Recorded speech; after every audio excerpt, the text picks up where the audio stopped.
Clube, 7h10. Daqui a pouco tem o Jonas Melo aqui no Jornal da Clube. Hoje é quinta-feira, 12 de junho, e a presidente Dilma, se lembra daquela história que eu contei na segunda-feira aqui, numa reunião no Palácio Alvorada, em que a presidente Dilma foi recomendada por marqueteiros a inaugurar tudo que pode, até obras que não estão concluídas? A presidente está cumprindo à risca a recomendação do marqueteiro dela, João Santana. Em discurso ontem, num evento de inauguração de obras inacabadas do metrô de Salvador, a presidente Dilma disse que não vai haver contemplação do governo com atos de vandalismo durante a Copa. Somos um país democrático, respeitamos o direito das pessoas se manifestarem, mas não teremos contemplação com quem acha que pode praticar atos de vandalismo ou atingir o direito da maioria. O metrô de Salvador está em obras há 14 anos. Ah, mas parece um metrô bem aqui numa cidade, bem aqui pertinho, que foi inaugurado, mas não está funcionando ainda como devia. Já consumiu mais de R$ 1 bilhão. E a presidente ontem foi inaugurar um trecho de 4 quilômetros, de um total de 7,5 quilômetros, que ainda não foi concluído. Quer dizer, a presidente Dilma sai lá de Brasília, vai lá para Salvador para inaugurar uma obra que não está pronta. Eita, menino, tudo pela eleição. 7h11, 7h, 11 minutos. Hoje à tarde começa a Copa. A seleção brasileira disputa hoje no estádio Itaquerão, em São Paulo, a primeira partida da Copa 2014, e vai escrever mais um capítulo na sua história. É o único país, o Brasil, a participar de todas as Copas, viu, Jonas? O Brasil fará a sua 20ª estreia em Copas. No total, nas estreias, o Brasil venceu 15 vezes. Em outros 4 jogos, ocorreram 2 derrotas. O Brasil perdeu 2 e 2 empates. O ataque brasileiro marcou 43 gols e a defesa sofreu 17. A estreia com maior diferença de gols aconteceu em 1954, na Suíça. O Brasil bateu o México por 5-0. Gols de Pinga 2, Baltazar, Didi e Julinho.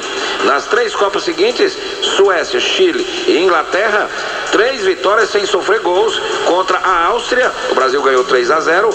México, 2-0 Brasil. Bulgária, também 2-0. Em 1950 e 70, o Brasil goleou 4-0 no México, lá em 70, e 4-1 na Tchecoslováquia. As derrotas da seleção ocorreram nas 2 primeiras edições da Copa. Em 1930, perdeu para a Iugoslávia, 2-1 no estádio Parque Central em Montevideo. Na Itália, em 34, eliminação precoce diante da Espanha, em Gênova, perdemos por 3-1. Após 64 anos, a seleção brasileira volta a ser protagonista numa abertura da Copa. O jogo começa às 5 da tarde contra a Croácia. Assim como em 50, o Brasil é apontado como favorito. O retrospecto recente reforça o favoritismo brasileiro.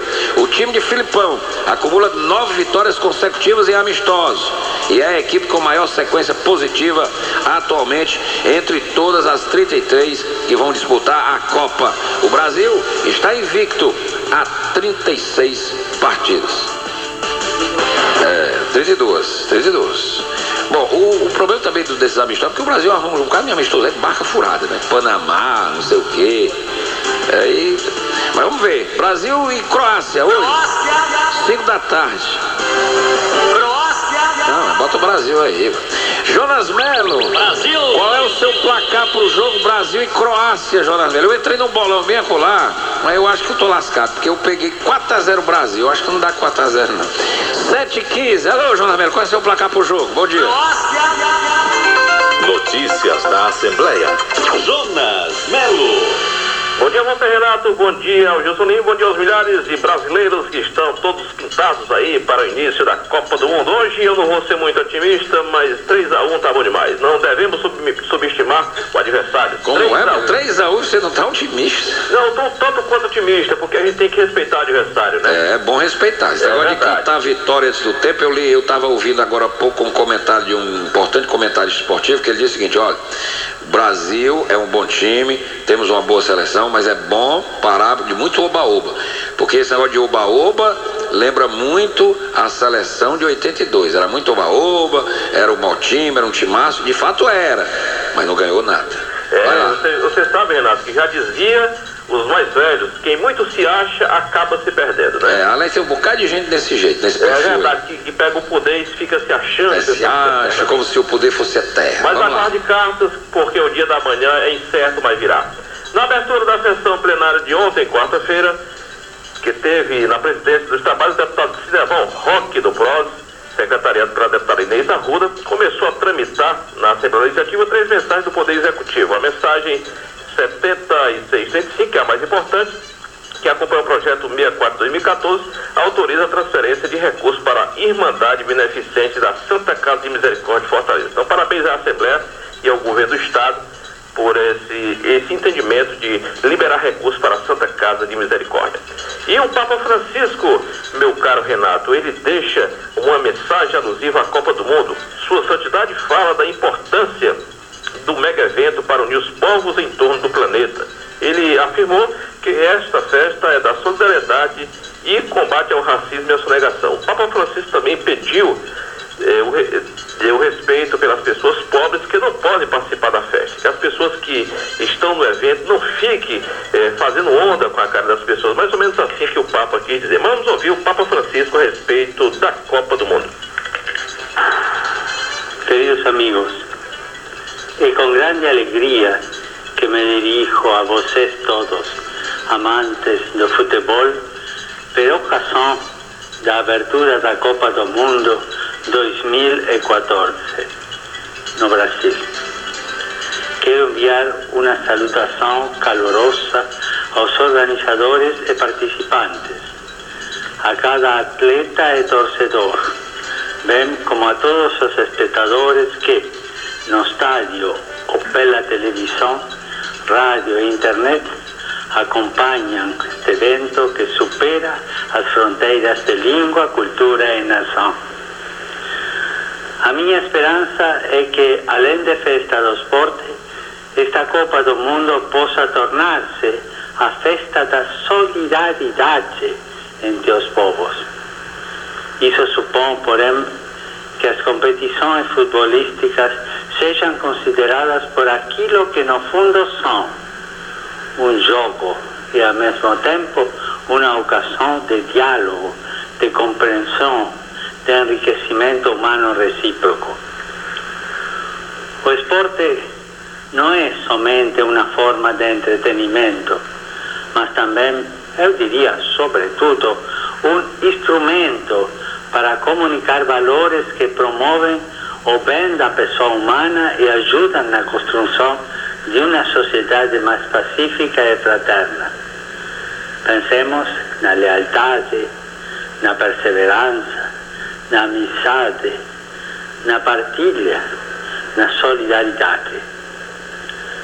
Isso aí é o Papa Francisco pedindo... Grande fala do Papa. Parabéns a você aí, meu caro Jonas. Ok, e hoje começa a 20ª Copa do Mundo, como disse a você, meu caro Renato, com o jogo entre Brasil e a Croácia, no Itaquerão, em São Paulo. São 32 países em busca do troféu da FIFA. A contagem regressiva chegou ao fim e agora a bola vai rolar a partir das 5 horas da tarde.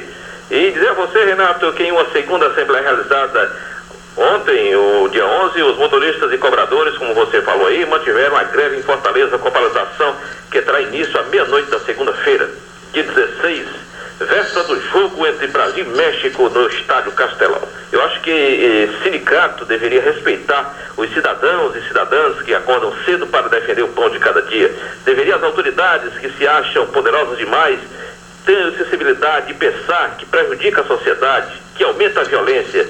E, pelo amor de Deus, a greve vai ocorrer antes dos jogos, esse jogo aí, Brasil e México na Arena Castelão. Será que só tem segurança para as autoridades que pagam ingresso caro? E a população que está tentando trabalhar para defender o pão de cada dia da família não vai ter segurança?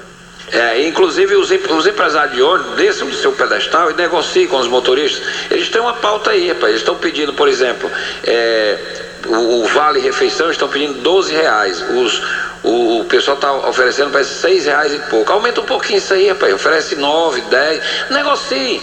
Vocês também não negociam nada. Vocês sempre querem impor. Porque se há uma turma que ganha muito dinheiro prestando um péssimo serviço, é dono de ônibus em Fortaleza. Como diz o nosso companheiro de imprensa, Carlos Frederico. Você já viu algum empresário de ônibus pobre? Não tem nenhum. Tem nenhum. Eu nunca vi nenhum. Já tinham e moram fora. Eles vivem reclamando que é um negócio difícil, mas nenhum deixa o ramo. É verdade. Nenhum. Então, vocês negociem. Vocês têm até segunda-feira, meia-noite, para negociar com os motoristas. Negociem. Façam uma contraproposta. Vocês também são intransigentes. Vocês só pensam em lucro. A gente também tem que ver o lado do trabalhador. É verdade. Eu acho que os empresários de ônibus de Fortaleza, esses tubarões gananciosos, numa hora dessa, não aparecem para negociar. Estão tudo indo nas fanfests, vão tudo indo nos camarotes VIPs da Copa do Mundo, esbanjando dinheiro. Está na hora de sentar e negociar. É verdade. E uma informação que chega aqui, Renato, que o Partido Verde, até então de oposição independente, se tornou o 23º partido da base aliada do governador Cid Gomes. Os dirigentes regionais do Partido Verde vinham conversando com o senador e pré-candidato ao governo do estado, Eunício Oliveira. Com a abertura do PV, do Partido Verde, ou melhor, com a entrada do PV, a coligação puxada pelo PROS amplia mais ainda o tempo no rádio e na TV. O governador Cid Gomes conversou com dirigentes do PV, do Partido Verde, e abriu as negociações para a sigla também integrar a aliança que será formada pelo PT, PROS e outros 20 partidos. Portanto, o PV adere aí o apoio ao governador. Como é que fica o deputado Roberto Mesquita? Eis a questão. É complicada a situação. E como você falou, Renato, o presidente do Supremo Tribunal Federal, Joaquim Barbosa, determinou às seguranças da corte que retirassem do plenário o advogado Luiz Fernando Pacheco, que defende o ex-deputado federal José Genuíno, preso por participação no esquema do mensalão. E segundo um funcionário que estava vizinho ao Joaquim Barbosa, ouviu da boca do advogado dizendo a seguinte frase: se eu tivesse uma arma, daria um tiro na cara do presidente do STF. Foi o que disse o Fernando Pacheco. Quem disse aí? Quem disse isso? Foi o Luiz Fernando Pacheco. Esse advogado foi? Disse. Ele não pode dizer isso não, pai. Foi justamente por isso. Ele é igual aquele petista que pegou na internet e disse que o Joaquim Barbosa merecia morrer com um tiro na cabeça. O Joaquim Barbosa fez muito bem mandar esse safado sair da sala do Supremo Tribunal Federal. Tem que respeitar as caras, né, Renato? O cara diz um negócio desse, quer ser respeitado, rapaz? Um aplicativo vai ajudar a população a identificar dinheiro falso agora na Copa do Mundo, Renato. O aplicativo chamado Dinheiro Brasileiro foi lançado ontem pelo Banco Central. A ferramenta ajuda a reconhecer as cédulas tanto pelos brasileiros como pelos turistas estrangeiros que visitaram o país, inclusive agora na Copa do Mundo. Mas quem tem os detalhes direto de Brasília é a repórter Ana Gabriela Salles. Basta posicionar a cédula de qualquer valor de real em frente à câmera do smartphone ou tablet e pronto. A nota é identificada pelo aplicativo Dinheiro Brasileiro, que a partir daí mostra em detalhes os elementos de segurança como marca d'água, faixa holográfica e áreas de alto relevo. O usuário também pode selecionar a nota desejada para obter as informações. A lista inclui as cédulas novas e antigas do real ainda em circulação. Mas o chefe do departamento do meio circulante do Banco Central, João Sidney de Figueiredo Filho, alerta: o aplicativo não tem poder de autenticar as notas. De fato, ele não autentica, ele auxilia a conferência dos elementos de segurança. Então, quando você coloca o aplicativo, ele já chama a imagem que está internamente gravada e a partir daí você confere o seu dinheiro com as informações que estão disponíveis nesse aplicativo. O novo aplicativo é de graça e também está disponível em inglês e espanhol. Além dos brasileiros, a ideia é orientar turistas de fora sobre os itens de segurança para evitar que caiam em golpes de dinheiro falsificado. Também foi lançada uma nova versão do aplicativo Câmbio Legal. Uma das novidades é que agora a ferramenta faz a conversão de moedas do mundo todo. Com o aplicativo, brasileiros e turistas estrangeiros vão ter um guia de 13 mil casas de câmbio de todo o país cadastradas no Banco Central. Nesse caso, basta informar o local desejado para aparecer a lista de instituições próximas. Com isso, segundo Augusto Ornelas Filho, chefe do Departamento de Regulação Prudencial e Cambial do Banco Central, o turista pode ter mais segurança nas operações. É importante, principalmente para o turista estrangeiro que não conhece o nosso país, está chegando aqui agora, ele conseguir localizar facilmente onde é um local que eu posso trocar moeda de forma segura e de forma legal. Outra inovação inovação é que o aplicativo Câmbio Legal passa a oferecer um valor de referência da taxa de câmbio praticada no mês anterior, incluindo o Imposto sobre Operações Financeiras, o IOF, e outras tarifas, o chamado VET, Valor Efetivo Total, para que o cliente escolha o local mais atrativo para comprar ou vender a moeda. Reportagem Ana Gabriela Salles.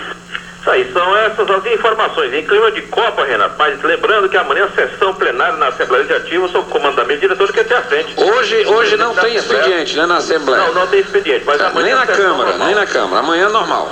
Normal sob o comando da presidência, que tem à frente a mesa diretora e o presidente da Assembleia, Zezinho Albuquerque. São essas informações, só essa audiência do grande Tim Gomes, que já está de verde e amarelo aí, torcendo pelo Brasil, com o mesmo placar de Jonas Melo, 3-1 em cima da Croácia, meu caro Renato Abreu. Você continua com mais informações do Jornal da Clube, com a participação de Dr. Walter Filho e de convidados do Renato Abreu, aí nas ondas da M1200. São essas notícias, você continua sintonizado, vibrando pelo Brasil. É com você, Renato Abreu. Jornal da Clube, ligando todo o Brasil com a notícia. Renato Abreu. 7h26, já está aqui o meu convidado especial, meu amigo, Dr. Walter Filho.